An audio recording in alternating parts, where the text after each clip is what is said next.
அஸ்ஸலாமு அலைக்கும். Hi friends, எப்படி நல்லா இருக்கீங்களா? இந்தியா உட்பட 35 நாடுகளுக்கு இலவச விசா என்னும் அதிரடியான அறிவிப்பு வெளியாகியுள்ளது. இந்தியர்கள் இலங்கையர்கள் மகிழ்ச்சி. செம்ம நியூஸை பார்க்க போகிறோம்.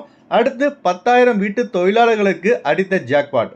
இனி சுதந்திரமாக வேலை செய்யலாம். அடுத்து குவைத்தில் துப்பாக்கி முனையில் வெளிநாட்டவருக்கு ஏற்பட்ட சோக சம்பவம். ஜஹரா போலீஸ் அதிரடி.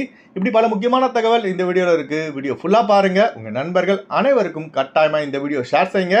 இப்போ வாங்க குவைத்துடைய மிக முக்கியமான நியூஸை பார்ப்போம். குவைத்தில் உள்ள காதி விசா தொழிலாளர்கள், அதாவது வீட்டு தொழிலாளர்களான ஹவுஸ் டிரைவர், ஹவுஸ் பாய், ஹவுஸ்மேட், இவர்கள் தங்களது வீட்டு விசாவிலிருந்து கம்பெனி விசாவுக்கு மாறும் சட்டம் பார்த்தீங்கன்னா ஜூலை மாதம் ஆரம்பமானது. அதாவது ஜூலை மாதம் 14ஆம் தேதி முதல் செப்டம்பர் 12ஆம் தேதி வரையில் வீட்டு வேலை செய்பவர்கள் தங்களது முதலாளியின் அனுமதியுடன் கம்பெனி விசாவுக்கு மாறிக்கொள்ளலாம். ரூல்ஸ் போடப்பட்டது.